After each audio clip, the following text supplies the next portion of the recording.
Today I want to do a quick and dirty book review. This is The Business of Art. G'day, welcome to The Business of Art. I want to talk about Gary Vaynerchuk's Jab, Jab, Jab, Right Hook. Now this book, as he says on the cover, is a bit of a guide on how to tell your story in a noisy social world. This book was first released in 2013, and because of that and the changes in social media that constantly happen, you might think that it is no longer valid. Well, I want to counter that and say that it is just as valid today, for the most part, as it was the day that it was written. If you don't know who Gary Vaynerchuk is, also known on social media as Gary V, VEE. He hosts a daily blog. He has a guy who follows him around every single day and cuts together a daily blog of basically what he does in his business world every day.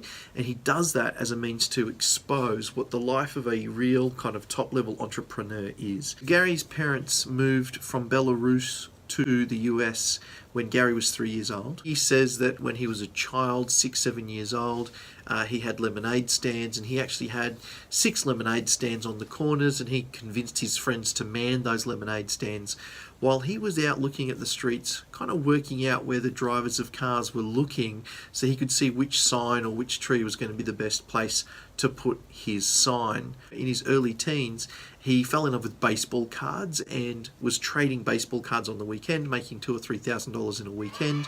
And then when he turned 14, his father dragged him into the liquor store that his father now owned. Now, his father started in a liquor store as a shop guy.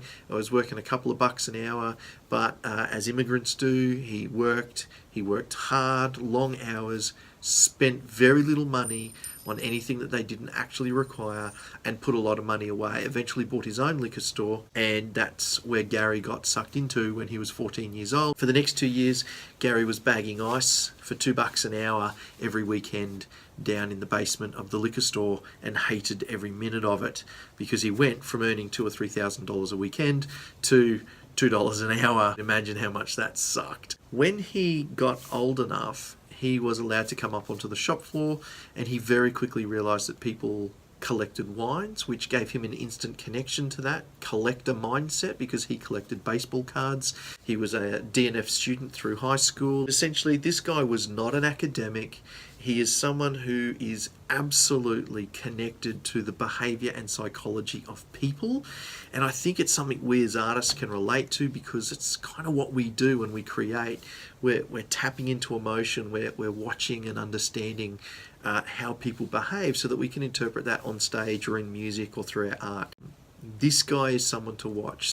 So when he was in college, someone came and grabbed him out of his bedroom and said, "You've got to come and see this." And he went into another guy's room in the dorm, and they were looking at the internet. And he spent 7 hours, he says, watching other people use the internet. Found himself fairly quickly on a website or in a forum where people were trading baseball cards.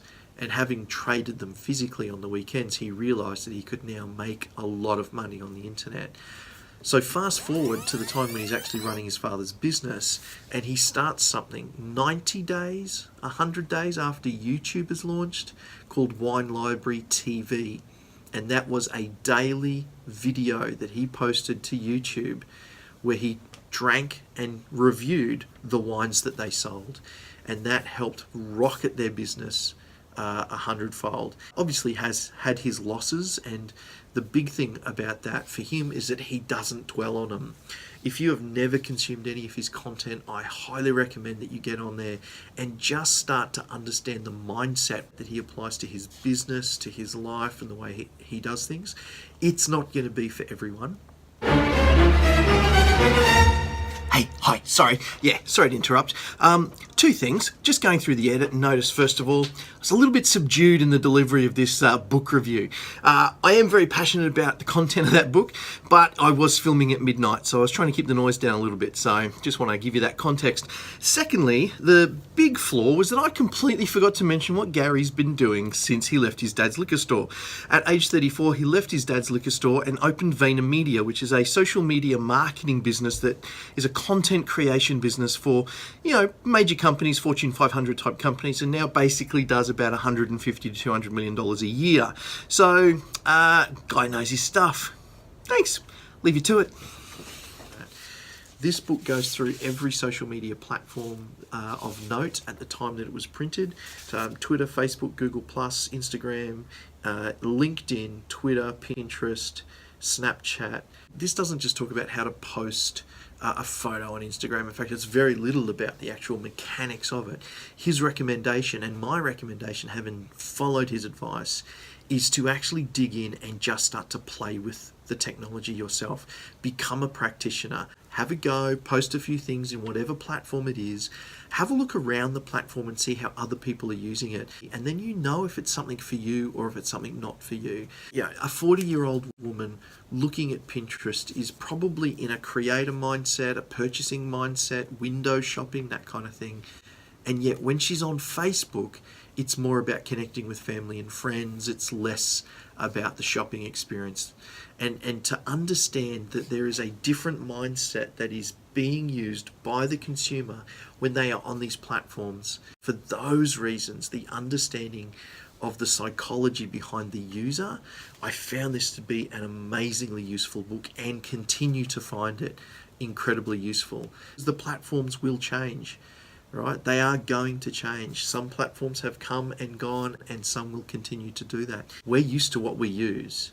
As something new comes out, it's going to be the 9 to 14, 15, 16-year-olds that are going to be the ones that become the early adopters of the new technology, the new platform, and they're going to be the ones that you're going to be trying to sell tickets to in 5-10 years after that. So to get ourselves into a mindset now where part of what we do with these platforms is not just work out how to use it, but we start to look at a mindset associated with that usage, and it will go a long way to improving the way that we engage with people on social media in regards to growing our profile, growing our business, selling tickets, building an audience.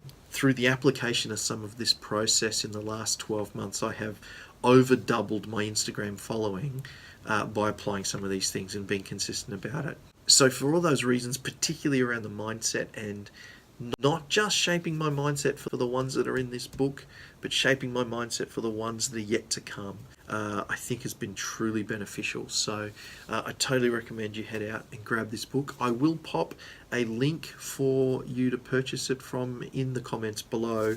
Up front, that will be an affiliate link. Please don't feel obligated to use that. If you can get it cheaper somewhere else, then of course, I heartily recommend that you save your money and get it cheaper somewhere else. But if you're in for convenience, click that link below. You won't pay any extra, but it means that if you purchase it through that link, I get a tiny commission. And, let's face it, Amazon can afford to pay us something. Thanks very much for watching. Please, like, share, subscribe. All of those things help me be able to continue to know what it is that you want to hear and see. And thanks very much for being a part of this little community. I'll see you next time.